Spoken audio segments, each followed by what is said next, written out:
Here we go again with another exciting video. This is a 2004 Jaguar S-Type. The compressor has died.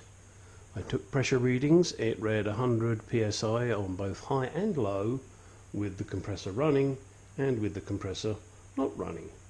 So I therefore understand that means the compressor's not working. It needs replacing. First thing you got to do is make sure there is nothing in the system.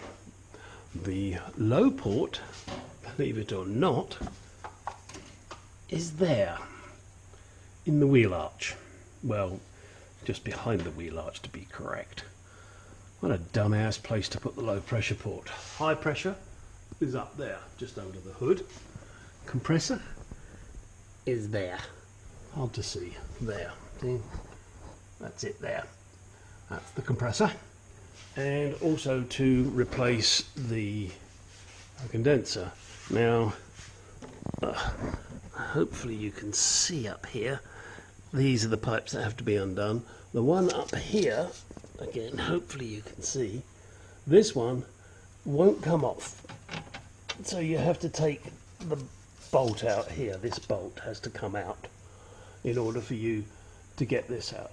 Then you have to take out this nut here and this one here, move this out of the way, then the condenser will move up and out, and that I will try and show you when I get to that point. Now once you have pulled this out of the way, the nuts that are on the front here, they're 10mm, and these then have to come out, these bolts, and they are a 13. So that's the next thing to do, and once that's out, then in theory I should just be able to take the condenser out. We will see how it goes. Alright, here is the old one. That came out relatively easily. But as you can see, it's quite badly damaged here, which means there was no flow of the air going through here. And as the compressor died, quite often these veins here, they get clogged with crap that the compressor threw out. So it's always a good idea when you're changing the compressor to change this as well. Alright, so place your new one next to your old one just to make sure that everything is the same size, and then don't forget to remove these little beasties and screw them in. And by the way, this is an E7, so you'll need that. Don't put the top one back in because, as you know, it won't go back in until until you've got the pipe over there in. And don't forget to put new seals on. Now, one thing to note is when you undo these, they will hiss because these are vacuumed, and you don't want to leave this open very long at all. I'm going to put this straight in the car now and connect up the pipe so that there is no more moisture getting in there. That's the whole purpose of it. Hey, and look, you get a couple of free bolts. Alright, let's get this in the car. Hopefully this you can see, the compressor is so close to the subframe that it is not even possible to get the belt off. Therefore I cannot change this compressor because I can't get the bolts out that are up there because they hit the subframe. Why, you may ask? Well, that's going to be a thing for another video because the motor mounts have collapsed. So I will be doing that and a video to show you how to do that. Alright, we're moving on with the Jaguar. There are a number of things I'm doing on this, which I mentioned previously. I've replaced the condenser. I'm in the process of replacing the compressor, which is way down there.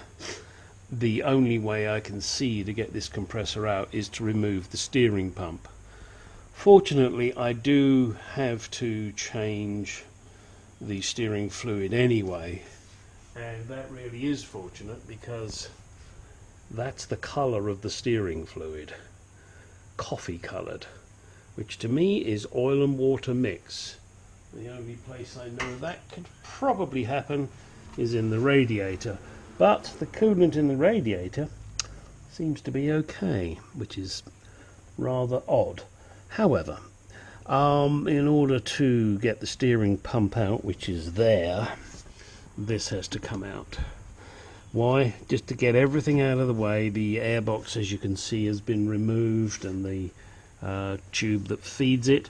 Also, I'm replacing the motor mounts at the same time, so it's kind of handy because you need to lift things up. This engine at the moment is lifted up.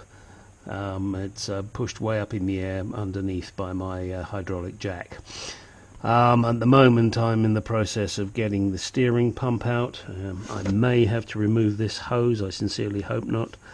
The belt, as you can see, is off, and I try desperately not to lose the route that it goes, but if I do I can soon find it again.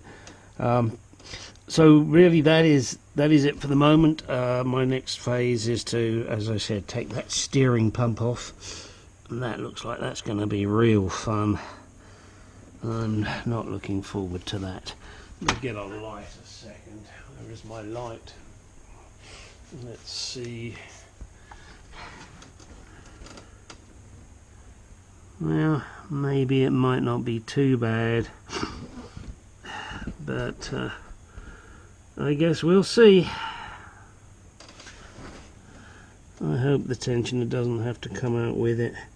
I'm hoping that it's just this piece here that gets the steering pump off, but of course that may or may not give me enough room to get the compressor out, which, as you can see, is down there at a funny angle because it's unbolted at the moment. Oh, and let me show you the motor mount. What happens to these motor mounts when they collapse?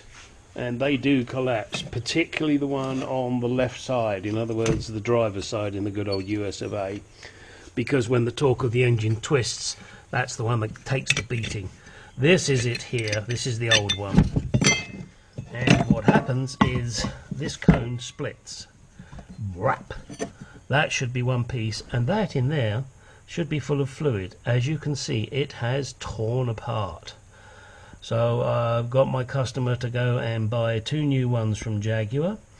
They are $250 each. Whoa, you say, you can get them cheaper aftermarket. Yeah, you can, but you can't trust them. Sorry, I will not put second-rate motor mounts on a Jaguar, and 2 on one vehicle that requires so much effort to actually get it out, because you put the aftermarket one in and it breaks, the customer is not going to be happy paying labour twice, believe me. So there it is in its glory. I haven't got the one on the passenger side out yet, or the right, so we'll see how this goes, and get back to you in a little while. Right, next is to get this steering fluid reservoir out. I've drained it as best I can. I've undone this bolt here, 10mm, and there is one more bolt down here, 10mm, and there are 2 hoses underneath. I've got the clip off of this one, but I haven't taken the hose off yet, and I know that when I take this off, fluid's going everywhere, so you're just going to be prepared that you're going to make a mess and you're going to have to clean it up. I will, before I take this off fully, be putting a piece of cardboard down. I like using cardboard. If you go to your local car parts store, you know, your AutoZone, your O'Reilly's or whatever, and ask them if they got a couple of old boxes you can have. And usually they break the boxes down and throw them away, so they'll be more than happy to give you some boxes, and they're great. You just put them on the garage floor, the oil hits it, you wrap it all up and throw it in the trash. It's just easier than using the kitty litter. Not always perfect, but it certainly does reduce the amount of work you have to do. Okay, this is now loose, so I can get those clips off. Give me a second, let me go grab some pliers. Here we go. I do actually have the proper tool for undoing these kind of clips, but the pliers just came straight to hand, so we'll see how it goes, shall we? Come on, baby. Yeah. Well, God darn's fight me away. That was my New York accent. Oh, they do not want to move. Now, as this is plastic, or better known as plastic, I'm going to try using my hose removal tool. And if you don't have one of these, I suggest you get one. Let me show you.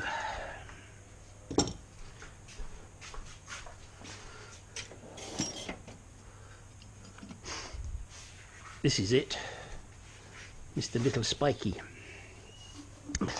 Now what you can do, hopefully, is just get it in there. And ooh, gosh, this is tough. Ooh, I don't like this feel of this at all.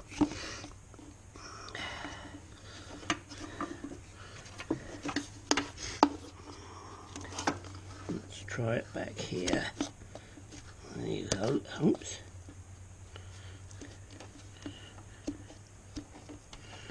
There we go. And the idea is just to push it round the hose so that it breaks the seal. Okay, well, that seems to have done it, and yes, I'm getting crap. Oh, there she goes. Came undone. It's spun. Ah, there she goes indeed. Alright. Now, yeah, that other one doesn't want to undo. So we're going to have to do the same thing. And it's really good that oh my god, just look at that crap in that hose. Ugh. That goes to the pump. Alright, let's see if we can get this one off. I'm sure you'll enjoy watching me struggle.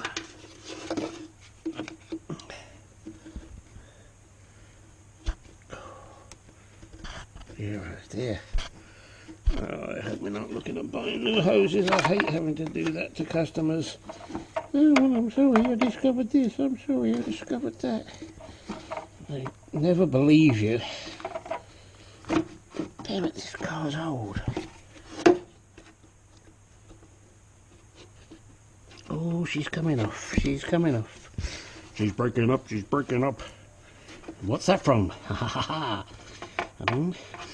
You have to answer the question in 2, 3, 1. It's a $6 million man. She's breaking up. She's breaking up. That proves how old I am. Well, stop, stop, stop, stop, stop. Let's dump this crap in this jar.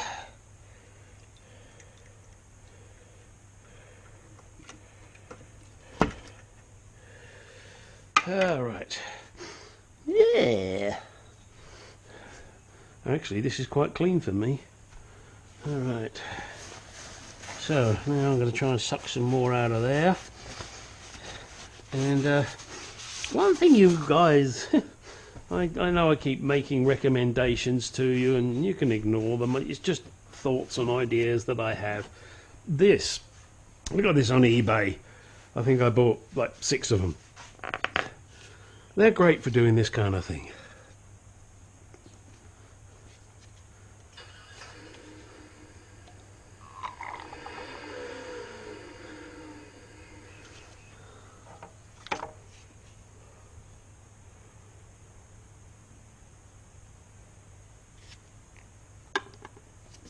See, look at that. Got all that crap out. Now, this got stuck. Oh dear, thank you. Oh, whoa, whoa, you didn't have to do that. Why is it as soon as you move it, it starts to dribble again? Just like a woman. All right, I know, naughty, naughty. Sorry, I love you, women.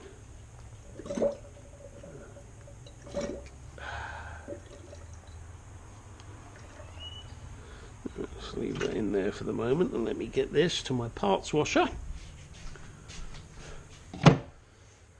Okay, so that's got to be cleaned now.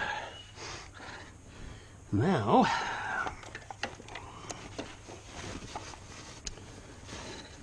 get this hose out of the way. I'm going to look online, see if it shows me a picture of the pump. I can see 2 bolts. There's got to be some underneath. Hopefully they're reachable from up here. This hose, I'll give that a damn good clean before I put that back. I believe that's on the back of the pump, so I may need to investigate underneath. And then hopefully with that pump out of the way, I should be able to get the compressor out. My compressor Condenser. Alright, let me have a look and get you guys back on again in a moment or two. Oops, sorry, you got my finger then. In a moment or two. There's 1 bolt, 2 bolts. Let's see how many more there are. Alright, this is one last piece before I close part 1 and move on to part 2. Reason is I want to get this out there. Yes, there is 1 bolt there, there is 1 bolt there. There is another bolt directly opposite this one underneath. And also note this. This is a solid pipe, there is a nut there. I'm hoping to be able to undo that without having to take the pulley off. But if I do have the tool to take the pulley off, but as you can see this hose is in the way. So that would mean then I have to take that hose off, which means I then have to drain the cooling system. So, fingers crossed I don't have to do that. Looks like I might be able to get a wrench on there. And in the next video, no damn it, I'm gonna do it now so that you can at least know what size that is. Give me a second, I'll be right back. Alright, with the engine in the position it's in other words lifted because I'm doing the motor mounts, I can't get a wrench on this. I believe it is a 17mm. These are 10. This one for some reason doesn't want to come undone, so I've soaked it in PB Blaster, and well, if I have to destroy it to get it out, that's what I'll do, and then just go buy another bolt. So we will see what happens with that. So there we go. That, as I say, I believe is a 17. I will definitely confirm that, but I put a crow's foot on it, and it was a crow's foot 17, and it went on there, but I just still don't have enough room. So I've got to do the motor mounts, lower the engine back down, which is not necessarily a bad thing, and then try and get the compressor out up through here, and if worst case scenario I have to loosen the motor mounts and lift the engine again, but I don't think I'll have to do that. We will see. This is going to be a long project. Thankfully the customer doesn't need this back soon, because if he did, he'd be SOL. Alright, this is the end of this particular part 1. We will be coming back with part 2 as I progress further.